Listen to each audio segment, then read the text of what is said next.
नमस्कार, आप देख रहे हैं क्राइम 24 आवर्स और मैं हूं आपके साथ ज्योतिका। आइए रुक करते हैं खबर की ओर।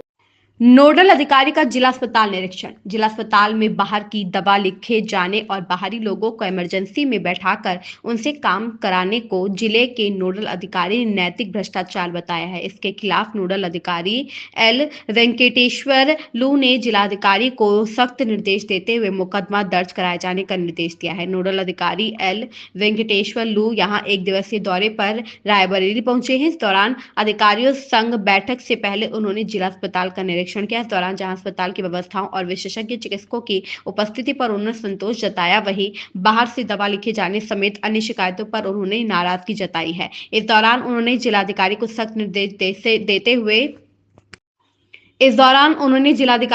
निर्देश देते हुए कहा कि एक समिति बनाई जाए जिसमें कोई प्रशासनिक अधिकारी भी शामिल हो। उन्होंने कहा कि यह समिति तय करे कि अस्पताल में कोई अनाधिकृत व्यक्ति मौजूद ना रहे। यदि ऐसा कोई व्यक्ति मौजूद पाया जाए तो समिति की संस्तुति पर जिलाधिकारी उसके खिलाफ मुकदमा दर्ज कराए। दरअसल नोडल अधिकारी को शिकायत मिली थी कि अस्पताल में बाहरी व्यक्ति काम करते हैं जिनके जरिए ही बाहर से जांच और दवा लिखवाई जाती है। उन्होंने इस दौरान बाहर की दवा लिखे जाने और बाहर से जांच लिखे जाने और मरीजों को अनावश्यक निजी अस्पतालों में भय दिखाकर रेफर किए जाने पर भी सख्त नाराजगी व्यक्त करते हुए सीएमएस को निर्देश दिया कि वह एक अलग से 3 डॉक्टरों की समिति बनाए और वह इन क्रियाकलाप पर नजर रखते हुए उसकी संस्तुति पर कार्रवाई की जा सके। नोडल अधिकारी ने इस दौरान सीएचसी से मरीजों को बिना गहन जांच के ही रेफर करने पर भी रोष जताया। उन्होंने कहा कि सीएचसी चिकित्सक कई बार दवाओं से ठीक हो सकने वाले मरीजों को भी जिला अस्पताल रेफर कर देते हैं, जो उचित नहीं है। सिराज अहमद की रिपोर्ट। तो एक यहाँ पे जिला अस्पताल की एक विशेषता यह है कि हमने देखा है कि बहुत सारे जिला अस्पताल में सारे एक्सपर्ट्स नहीं रहते हैं। यहाँ पे सभी स्पेशलिस्ट यहाँ पर मौजूद है इसमें, और रोगी कल्याण समिति में पर्याप्त पैसा भी उपलब्ध है, और डीएम साहब के जो उसमें निगरानी में ये पूरी अस्पताल में जो सीएमएस और सीएमओ ये एक इसकी यहाँ पे व्यवस्था कंप्लीट है और सारा जो टेस्ट फैसिलिटीज भी यहाँ पर विद्यमान है। तो केवल जो बातें आप लोगों के द्वारा जो बताया गया है कि बहुत सारी जो कमियों को कैसे हम लोग हैंडल किया जाए, तो जहाँ यहाँ पे एग्जामिन करने पर यह पता चला कि कोई बाहर की दवा लिखने की जरूरत नहीं, यहाँ पे सारी दवाएं यहाँ पर विद्यमान। तो हमने ये कहा कि जो भी व्यक्ति बाहर की दवाएं लिखते हैं यहाँ पर जिला हॉस्पिटल में एक कमेटी बनाया जाए, एक अच्छे 3 डॉक्टर जो आप लोगों के संज्ञान में कि ये अच्छे डॉक्टर डीएम साहब निर्धारित करें, डीएम और सीएमओ साहब निर्धारित करें, वो ये 3 लोगों का डॉक्टर की टीम बना देते हैं। जो भी बाहर का दवा लिखे जाएगा इसको एग्जाम किया जाएगा।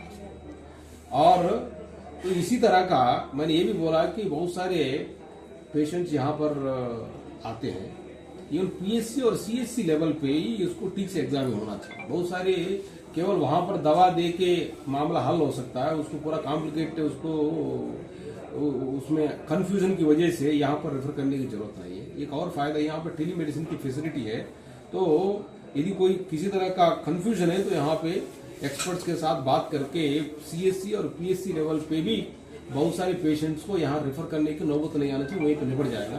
तो वास्तव में जो सीरियस पेशेंट्स है वही उन्हीं का यहाँ पर व्यवस्था हो जाए।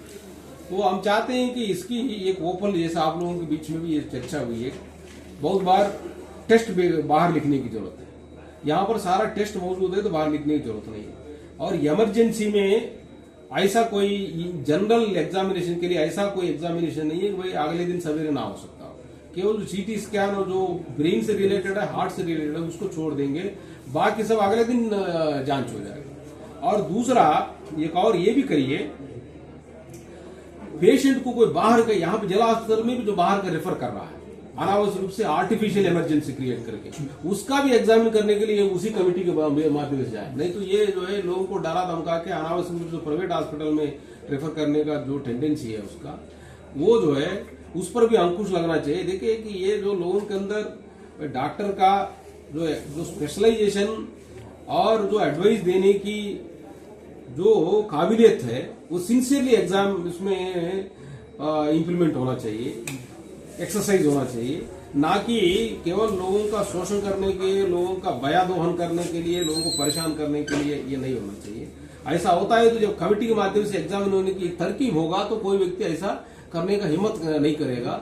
ऐसा कोई व्यक्ति अपनी एक्सपर्टाइज को दुरुपयोग कर रहा है, दूसरे प्राइवेट लोगों के साथ मिली भगत करके प्राइवेट एग्जामिनेशन डायग्नोसिस सेंटर से मिली भगत किया हो या प्राइवेट हॉस्पिटल से मिली भगत करके अपने पेशेंट्स को जो है दूसरी जगह इसको भेज रहा है, तो उनको उनकी जो है इसमें पहचान होने की ये तरकीब है, इसमें निकलवाना चाहिए कि जो भी बाहर का पेशेंट रेफर करें या बाहर का दवा लिखें, दोनों यहाँ कमेटी के माध्यम से एग्जामिनेशन हो जाए, तो ताकि उसके वो जो है उनकी टेंडेंसी का पता चले और उनके खिलाफ जो है हम लोग ये मोरल करप्शन है ये, तो उस पर जो है लोगों के खिलाफ ऐसे लोगों को पहचान करके उनके खिलाफ कार्रवाई। जिनकी पहचान हो गई है सर, जिनके बारे में सीमेंस को जानकारी है, उनके खिलाफ अभी तक कार्रवाई क्यों नहीं की गई? बाहर के लोग क्यों इमरजेंसी में बैठ रहे हैं? ऐसा क्यों है जब एविडेंस आपके पास है? तो ये बात जो आप बोल रहे हैं कि जो बाहर का व्यक्ति जो बैठ रहा है तो वो जो है इसमें इमीडिएटली हो जाए, उनके खिलाफ कार्रवाई भी करें और उनके ऊपर उनमें मुकदमा भी दर्ज कराया जाए। इसमें जो व्यक्ति बाहर का लोगों को ला के यहाँ पर बिठा रहे हैं वो तो लोगों को मरीजों के साथ भी इसमें जो अन्याय है वो, तो बाहर का व्यक्ति क्यों बैठ रहा है, इसको बिठाने वालों को और बैठने वालों दोनों के खिलाफ कार्रवाई होना चाहिए। आप लिस्ट बना दीजिए डीएम साहब। उसमें ये भी बोला कि यहाँ पे इस खबर में बस इतना ही। बने रहिए क्राइम 24 आवर्स के साथ।